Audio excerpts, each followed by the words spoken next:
I budgeted $412 a month for my car. My car took $1,400. It took me a year to notice because the costs weren't in the payment. They were everywhere else. I'm going to show you exactly what I missed. Every hidden cost. Every dollar the dealership never mentioned. Every expense that slowly drained my bank account while I thought I was doing fine. By the end of this video, you'll see the number that changes everything.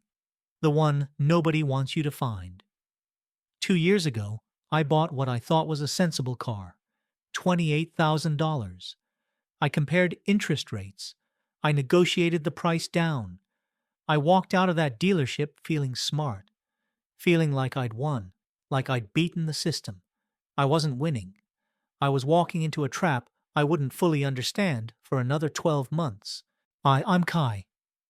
I make videos about money, specifically about the traps that keep regular people broke. If that sounds like something you need in your life, subscribe and turn on notifications so you don't miss what's coming. And if you're currently making payments on a car that feels like it's bleeding you dry, drop a comment below. I want to know your numbers. I want to know if your situation is as bad as mine was, or worse. Before I show you my full breakdown, you need to understand how the system is designed to hide the true cost from you. Because this isn't an accident. This isn't just complexity or paperwork. The entire car buying experience is engineered, deliberately, carefully, to make you focus on one number while ignoring everything else. Walk into any dealership, and the first question out of the salesperson's mouth is, "What monthly payment are you comfortable with?" Think about that. Not, "What's your total budget?" Not, "How much can you actually afford for transportation?" Just the monthly payment. They want you thinking small, $400 a month, $500 a month, numbers that feel manageable when you isolate them from reality. Here's why that framing is dangerous. When you only focus on the payment, you stop calculating. You stop thinking about the total amount leaving your bank account. And you definitely stop thinking about everything that comes after you drive off the lot. The payment isn't a simplification. It's a deliberate distraction. It's the shiny object they want you staring at while the real costs pile up in your blind spot. Let me show you what I mean. And I promise, the total number at the end of this video is going to change how you think about cars forever. The moment you sign that loan, you've committed to the payment. But your car doesn't care about your loan terms. It starts extracting money from you immediately in ways that have nothing to do with that monthly number you negotiated. Let's start with the one everyone technically knows about, but almost nobody actually calculates before buying: insurance. When I bought my car, I figured insurance would run me about $120 a month. That's roughly what I'd been paying on my old beater. I was wrong. When you still owe money on a car, the bank makes you get full coverage insurance, the expensive kind that covers everything. I had no choice. Why, that cost me $247 per month, more than double what I'd budgeted. And I have a clean driving record. I'm over 25. I did everything right. Still $247. $247 per month is $2,964 per year. Over a typical 6-year loan, that's $17,784 just on insurance. But here's the thing, that's not even the bad news. Insurance costs don't stay flat. They go up. Mine increased by $42 a month by year 3. I'll explain exactly why that happens later, because it ties into something else that makes this whole equation worse. Month 2, I wasn't worried yet. I told myself the budget was tight but manageable. I stopped eating out. I told myself it was temporary. I'd adjust. I always adjusted. Now let's talk about the cost that embarrassed me the most, because I'm supposedly good with money, and I completely ignored it. how fast your car loses value. The fancy word for this is depreciation, but forget the jargon. Here's what it actually means in real dollars. The average new car loses 20% of its value the moment you drive it off the lot. 20%. Gone. Evaporated. Just like that. On a $35,000 car, you've lost $7,000 in value before you even get home from the dealership. Think about that. You could literally set $7,000 cash on fire in your driveway, and it would cost you the exact same amount. But it doesn't stop there. Over the first 5 years, most cars lose 60% of their total value. That $35,000 car is now worth $14,000. You've lost $21,000 just because the car got older. Here's what gets me. This loss isn't just numbers on paper. It's a trap. If you need to sell that car before your loan is paid off, you're stuck. You owe more than the car is worth. You can't get out without paying the difference. And if you don't have that money, you're locked in. I was 18 months into my loan when I finally started adding up what my car was really costing me. The number was already over $1,000 a month, and I didn't even have the full picture yet. I wanted out. I was tired of the payments, tired of the stress. I ran the numbers on selling the car and getting something cheaper. I couldn't afford to leave. I still owed $4,200 more than the car was worth. That's the trap in action. You don't feel it squeezing you month to month.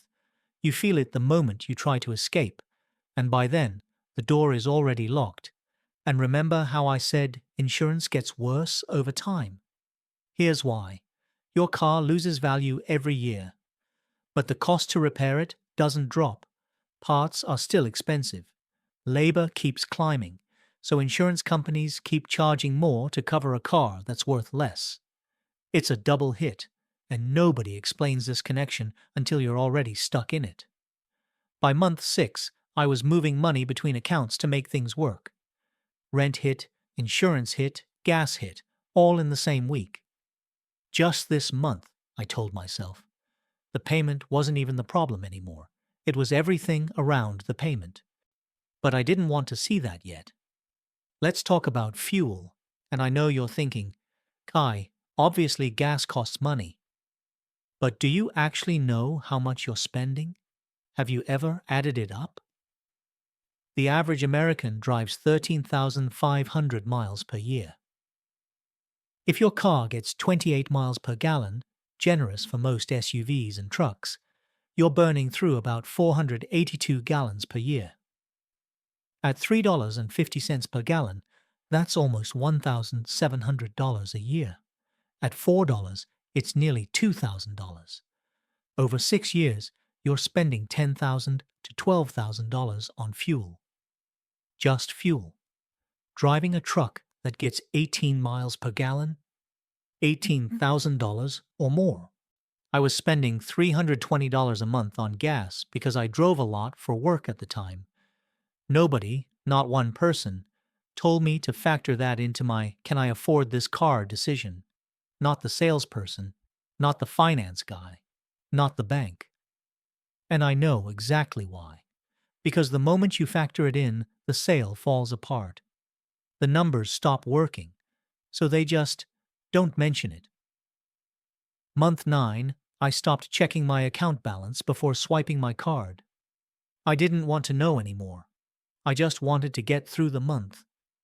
I actually looked up what my car was worth that week. I closed the tab before the page loaded. I wasn't ready for the answer. Now here's where the costs become invisible. Maintenance and repairs. For the first couple years, you're probably fine. Oil changes, tire rotations, basics. But cars are machines with thousands of moving parts. They break. It's not if, it's when. The average car owner spends $792 per year on maintenance.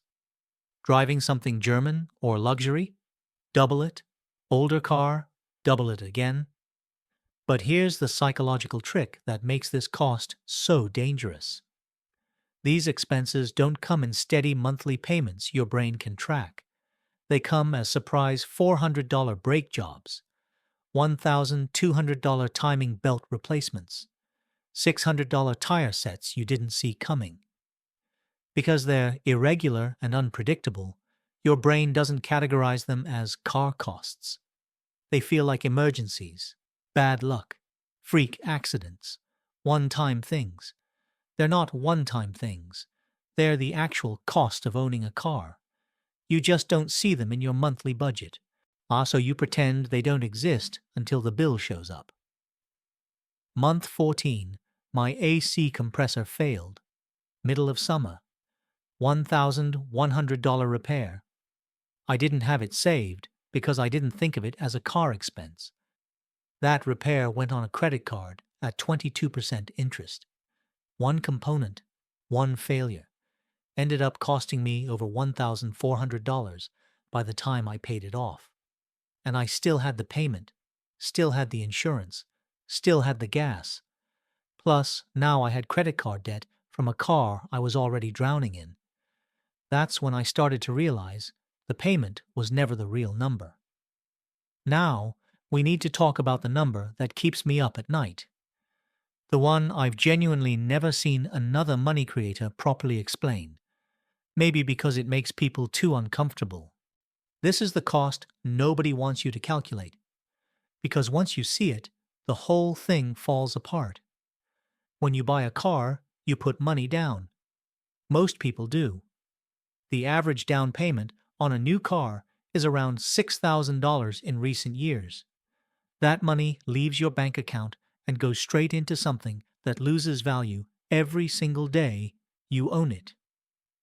But here's the question nobody asks. What if you'd put that money somewhere it could grow instead?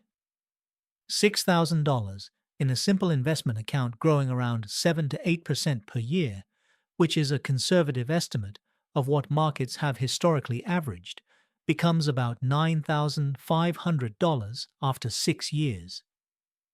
You didn't just spend $6,000 on your down payment. You gave up $3,500 that money could have earned you. That's real money, gone forever. And it's not on any paperwork from the dealership. Nobody mentions it. And it's not just the down payment. It's every extra dollar you're bleeding on car costs that could be growing somewhere else instead of disappearing. We're about to see that total number. It's the one that made me sick. Then there's the stuff everyone forgets to count: registration, taxes, and fees. Depending on your state, you're paying somewhere between $100 and $500 every year just to register your car. Some states also charge personal property tax on vehicles. That can be another $300 to $800 per year based on what your car is worth. You might have inspection fees in some states, emissions testing in others, little charges that pile up. Each one of these feels like a small annoyance, a quick trip to the DMV, a check you write once a year and forget about. But they add up to $400 to $1,000 per year for most people. Over 6 years, that's another $2,400 to $6,000 you've spent. Just for the legal permission to drive your car on public roads, you're paying a yearly subscription fee to own something that's melting in value. All right, let's finally do the math that nobody does. The math that changed everything for me. $32,000 car, 6-year loan at 6.5% interest. Here's what you actually pay. Loan payments over 6 years, $38,400. That's $6,400 in interest alone. And insurance at $260 per month average, $18,720. Gas at $280 per month average, $20,160. Maintenance and repairs, $5,500 if you're lucky. Registration, taxes, and fees, $3,600. And here's the part nobody tells you. This still isn't the full price. Money your down payment could have earned, $3,500. Now add it up. Total 6-year cost, $89,280. And after those 6 years, that car is worth maybe $11,000. On a good day, you spent nearly $90,000 to end up with an $11,000 car. Let me put that a different way, so it actually hits. That's $1,247 per month, not $533, which was your loan payment, the only number anyone told you to think about. The real number is $1,247 every single month for 6 years. When I finally sat down and calculated my own numbers, every dollar, every expense, I was spending over $1,400 per month on my sensible $28,000 car. I made $52,000 a year at the time. My car was eating 32% of my paycheck before taxes. A third of everything I earned was going straight into a machine that lost value every single day I owned it. That's the number I couldn't see until I added it all up. That's what nobody wants you to calculate. Now here's the comparison that should make you angry, because there's another version of this story. What if someone spent $8,000 on a reliable used car, paid cash, no loan, and put the difference into savings instead? Used car monthly costs, roughly $450 total. Sometimes more when something breaks, but here's what's different. Insurance is cheaper when you own the car outright. There's no payment hanging over you. And when life goes sideways, when you lose a job, when medical bills hit, when anything unexpected happens, you have options. You can sell that car tomorrow and walk away clean. Try doing that when you're $4,200 underwater on a loan. The difference compared to financing new, around $797 per month. That's money that could go somewhere it actually grows. $797 monthly in a basic investment account, earning 7 to 8% per year, gives you about $71,000 after 6 years. One decision: used car instead of new. A $71,000 difference in how much money you have. And more importantly, freedom to move when you need to. A paid-off car isn't always cheaper every single month, but it's cheaper in the months your life falls apart. That's when it matters. Make that same choice twice during your working life, and you're looking at nearly $200,000. 3 times. You've either built real wealth or thrown it away. Same job, same commute, same life. The only difference was whether you owned your transportation or it owned you. So why do people keep making this mistake over and over? Why did I make it when I thought I was being smart? Because the system is designed to hide the real number. The monthly payment is a magic trick, a sleight of hand. It's the only figure that sounds affordable, so it's the only figure anyone discusses. The dealership talks about the payment. The lender talks about the payment. Even the personal finance content I watched talked about the payment. Everyone is in on it, whether they realize it or not, and because cars are emotional purchases disguised as practical ones. Nobody really buys a car. They buy identity, safety, status, freedom. The marketing has been refined for decades to bypass your calculator and speak directly to your ego, your fears, and your need to feel like you've made it. I fell for it completely. I believed I deserved a nice car after years of driving unreliable junk. That feeling, that sense of finally treating myself right, cost me tens of thousands of dollars I'll never get back. Here's what changed for me. I don't buy cars the way I used to. I add up the real number first: payment, insurance, gas, repairs, registration, everything. And if that total doesn't fit my life, the car doesn't happen. No negotiating with myself. No, I'll figure it out. No convincing myself I deserve it. If the math doesn't work, I walk away. I keep my total car costs under 10% of my income now. That one rule has killed more bad decisions than anything else I've ever learned about money. It sounds restrictive. It's actually freedom. I buy boring, reliable Toyotas and Hondas with good service records and reasonable mileage. They don't turn heads. They don't impress anyone in the parking lot. They also don't eat a third of my income every single month.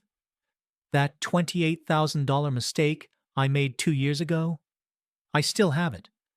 I'm driving it until the wheels fall off, because selling it would cost me money I don't have. Every month without a car payment is $412 going somewhere it can actually grow. That's how I'm slowly fixing what I broke. The car industry spends billions making you think vehicles are monthly payments. They're not. They're six-figure decisions stretched across years, disguised as small monthly conveniences. Now you know the real number. I can't unsee it anymore. Neither will you.